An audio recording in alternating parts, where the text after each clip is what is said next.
வணக்கம் நண்பர்களே. இன்னைக்கு நம்ம திருக்குறளோட 86வது அதிகாரத்தில் இருக்கக்கூடிய அடுத்த 5 குறள்களை தான் பார்க்க போகிறோம். சரி வாங்க இந்த அதிகாரத்தோட 6வது குறளை பார்க்கலாம். இகலின் மிகல் இனிது என்பவன் வாழ்க்கை தவளும் கெடலும் நனித்து. இன்னொரு தடவை, இகலின் மிகல் இனிது என்பவன் வாழ்க்கை தவளும் கெடலும் நனித்து. இதோட பொருள் என்னன்னா, இகல் அப்படின்ற ஒரு பண்பை வச்சிட்ருக்கிறவன் இதை வச்சு நம்ம எதை வேணாலும் எளிமையாக வென்றுடலாம் அப்படின்னு யோசித்தான் அப்படின்னா அவனோட வாழ்க்கை தவறி போகிறதும் அழிஞ்சு போகிறதும் சீக்கிரமாகவே நடக்கும்னு இந்த குறளில் சொல்லியிருக்காங்க. இந்த அதிகாரத்தோட 7வது குறள். மிகல் மேவல் மெய்ப்பொருள் காணார் இகல் மேவல் இன்னா அறிவினவர்.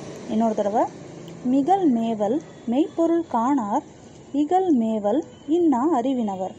இதோட பொருள் என்னன்னா, தீய வழியில் மாறுபாட்டை விரும்புகிற தீவினையாளர்கள் எல்லாருமே வெற்றி பெற்று தரக்கூடிய நீதி நூல்கள் நீதி பொருள்கள் எதையுமே அறியவும் மாட்டாங்க, அதுக்காக எந்த ஒரு ஆசையும் படமாட்டாங்க. அதுதான் இந்த குறள் சொல்லக்கூடிய பொருள். இந்த அதிகாரத்தோட 8வது குறள். இகலிற்கு எதிர் சாய்தல் ஆக்கம் அதனை மிகல் ஊக்கின் ஊக்குமாம் கேடு. இன்னொரு தடவை, இகலிற்கு எதிர் சாய்தல் ஆக்கம் அதனை மிகல் ஊக்கின் ஊக்குமாம் கேடு.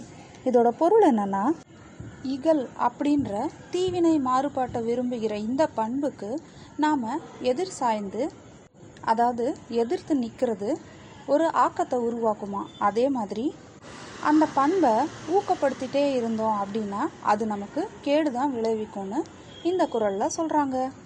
இந்த அதிகாரத்தோட 9வது குறள். இகல் காணான் ஆக்கம் வருங்கால் அதனை மிகல் காணும் கேடு தரற்கு. இன்னொரு தடவை, இகல் காணான் ஆக்கம் வருங்கால் அதனை மிகல் காணும் கேடு தரற்கு. இதோட பொருள் என்னன்னா, ஒருத்தனுக்கு நல்ல காலம் வரும்போது அவன் இகல் அப்படின்ற பண்பை நினைக்க கூட மாட்டானான். அதுவே அவனுக்கு அழிவு காலம் அப்படின்னு ஒன்று வரும்போது எதை எதிர்த்துடா போராடினா இது சரியாகும் அப்படின்ற நிலமையில அவன் இருப்பானான். அதுதான் இந்த குறள் தரக்கூடிய விளக்கம்.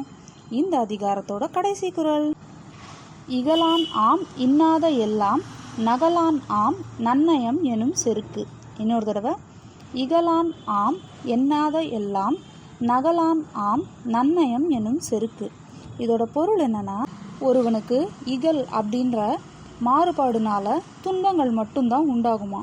அதே மாதிரி நல்ல நட்பினால் நல்ல நீதி நல்ல செல்வம் எல்லாமே உண்டாகும்னு இந்த குறள் சொல்கிறது. இந்த அதிகாரத்தோட குறள்கள் எல்லாம் முடிஞ்சிருச்சு. அடுத்த அதிகாரத்தை நாளைக்கு பார்க்கலாம். நன்றி.